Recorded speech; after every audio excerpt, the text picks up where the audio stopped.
नमस्कार. श्री स्वामी समर्थ. तुमचं मनापासून स्वागत आहे या चॅनलवर श्री स्वामी समर्थ अनुभवांची साक्ष. इथे शब्दांपेक्षा अनुभव बोलतात. शांततेतून उमटलेली जाणीव इथे प्रत्येक कथेत जाणवते.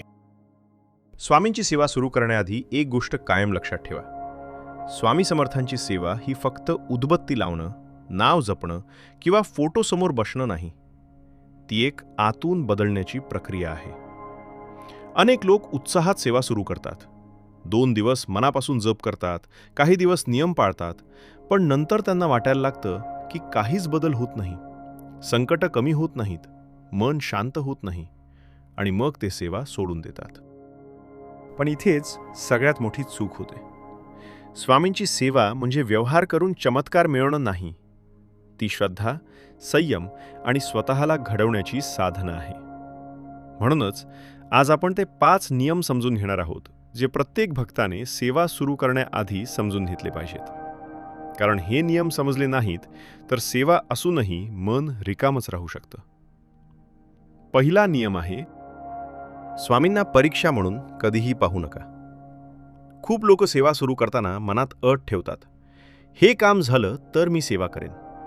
मला नोकरी मिळाली तर रोज माळ जपेन. घरातली अडचण दूर झाली तर मंदिरात जाईन.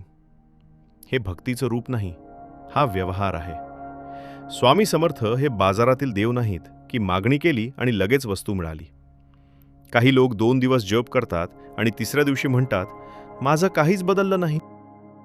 पण त्यांनी कधी विचार केला का की वर्षानुवर्ष मनात साचलेलं दुःख, भीती, राग आणि नकारात्मकता 2 दिवसात कशी जाणार? स्वामी आधी माणसाच्या मनावर काम करतात. जेव्हा मन बदलायला लागतं तेव्हा आयुष्य बदलायला सुरुवात होते. म्हणून सेवा करताना चमत्कार शोधू नका, बदल स्वतःमध्ये शोधा. दुसरा नियम आहे, सेवा भीतीने नाही तर प्रेमाने करा. अनेक लोकांना असं वाटतं की सेवा बंद केली तर वाईट होईल, जप चुकला तर संकट येईल, नियम मोडला तर स्वामी रागावतील. पण स्वामी समर्थ हे प्रेमाचं रूप आहेत, भीतीचं नाहीत. एखाद्या दिवशी तब्येत खराब असेल, मन शांत नसेल, वेळ मिळाला नाही तर स्वतःला दोष देऊ नका. खरी सेवा ती असते जी मनाला शांत करते, जी भक्ताला जवळ आणते. जर सेवा ओझं वाटायला लागली तर ती सेवा राहत नाही. काही लोक इतके घाबरून सेवा करतात की त्यांचं संपूर्ण लक्ष फक्त चूक होऊ नये यावर असतं. अशावेळी मनात प्रेम राहत नाही. लक्षात ठेवा, स्वामींना तुमचं परिपूर्ण असणं महत्त्वाचं नाही, तुमचं खरं असणं महत्त्वाचं आहे. तिसरा नियम, स्वामींच्या सेवेत दिखावा ठेवू नका. आजकाल अनेक लोक सेवा सोशल मीडियासाठी करतात. मोठे हार, मोठी पूजा, मोठे व्हिडिओ, मोठे शब्द, पण मनात शांतता नसते. खरी भक्ती कधी आवाज करत नाही. अनेक वेळा एखादी गरीब आई जी शांतपणे कोपऱ्यात बसून स्वामींचं नाव घेते, तिची भक्ती 1000 मोठ्या पूजांपेक्षा मोठी असते. कारण स्वामी बाहेरचा देखावा पाहत नाहीत, ते मन पाहतात. काही लोकांना सगळ्यांना दाखवायचं असतं की ते किती मोठे भक्त आहेत. पण जिथे अहंकार वाढतो तिथे भक्ती कमी होते. सेवा जितकी साधी आणि खरी असेल तितकी ती स्वामींपर्यंत पोहोचते. चौथा नियम, सेवा करताना संयम सोडू नका. हा सर्वात कठीण नियम आहे. कारण माणसाला लगेच परिणाम हवेत. आपण प्रार्थना केली की दुसऱ्या दिवशी सगळं ठीक व्हावं असं वाटतं. पण काही वेळा स्वामी संकट लगेच दूर करत नाहीत, कारण त्या संकटातूनच माणूस मजबूत होत असतो. तुम्ही लक्ष दिलं असेल, आयुष्यातल्या सगळ्यात कठीण काळातच माणूस देवाजवळ जातो. काही लोक म्हणतात, मी इतकी सेवा केली तरी माझ्यावर दुःख का? पण कधीकधी सेवा दुःख संपवण्यासाठी नसते, ती दुःख सहन करण्याची ताकद देण्यासाठी असते.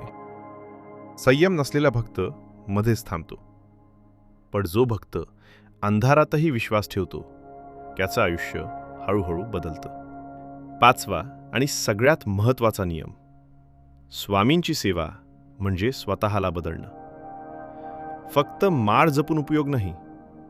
जर बोलण्यात कटुता असेल, मनात द्वेष असेल, लोकांना दुखावणं सुरूच असेल, सेवा म्हणजे मन स्वच्छ करणं, जर स्वामींचं नाव घेतल्यानंतरही आपण राग, मत्सर, खोटेपणा, अहंकार यातच अडकून राहिलो तर सेवा फक्त शब्दांमध्ये राहते. स्वामींचं नाव घेताना मन शांत व्हायला हवं, लोकांशी वागणं बदलायला हवं, घरात प्रेम वाढायला हवं. अनेक लोकांना वाटतं भक्ती म्हणजे फक्त देवासमोर बसणं. पण खरी भक्ती तेव्हा सुरू होते जेव्हा माणूस इतरांच्या वेदना समजायला लागतो.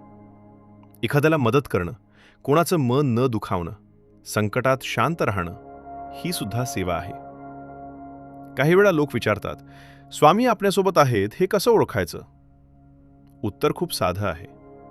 जेव्हा तुमचं मन हळूहळू शांत व्हायला लागतं, जेव्हा भीती कमी व्हायला लागते, जेव्हा परिस्थिती तीच असूनही आतून ताकद वाटायला लागते, तेव्हा समजा स्वामी तुमच्या जवळ आहेत. कारण स्वामी आधी परिस्थिती बदलत नाहीत, ते भक्ताला बदलतात. आणि भक्त बदलला की आयुष्य आपोआप बदलायला लागतं. आज अनेक लोक बाहेरून हसताना दिसतात, पण आतून पूर्णपणे तुटलेले असतात. पैशाची चिंता, नात्यांचं दुःख, अपमान, एकटेपणा, भविष्याची भीती, हे सगळं मनाला खाऊन टाकतं. अशावेळी अनेक लोक स्वामींकडे येतात.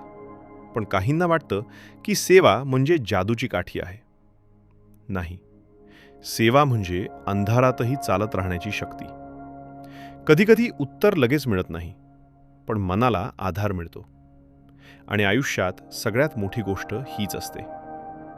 लक्षात ठेवा, स्वामींच्या सेवेत नियम महत्त्वाचे आहेत, पण प्रेम त्याहून मोठं आहे. रोज किती वेळ जप केला यापेक्षा किती मनापासून केला हे महत्त्वाचं आहे. किती मोठी पूजा केली यापेक्षा किती शांत मनाने केली हे महत्त्वाचं आहे. काही लोक आयुष्यभर देवासमोर बसतात, पण मनात द्वेष ठेवतात. तर काही लोक 2 मिनिटं डोळे मिटून खरं नाव घेतात आणि आतून बदलून जातात. म्हणून सेवा सुरू करण्याआधी स्वतःला एक प्रश्न विचारा. मी स्वामींकडे फक्त समस्या घेऊन आलोय की स्वतःला बदलण्यासाठी आलोय?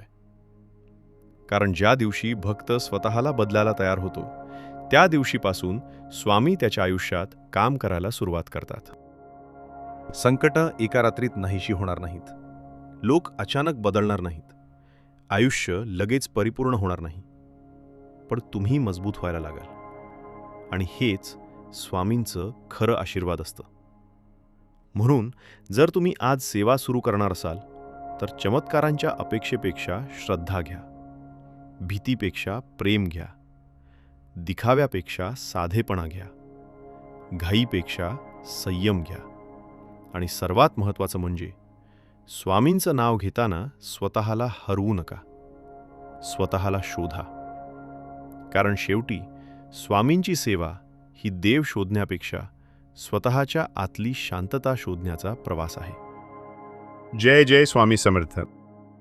स्वामी समर्थांची साथ आपल्या आयुष्याला स्थैर्य देत राहो. पुढील अनुभवानिशी लवकरच.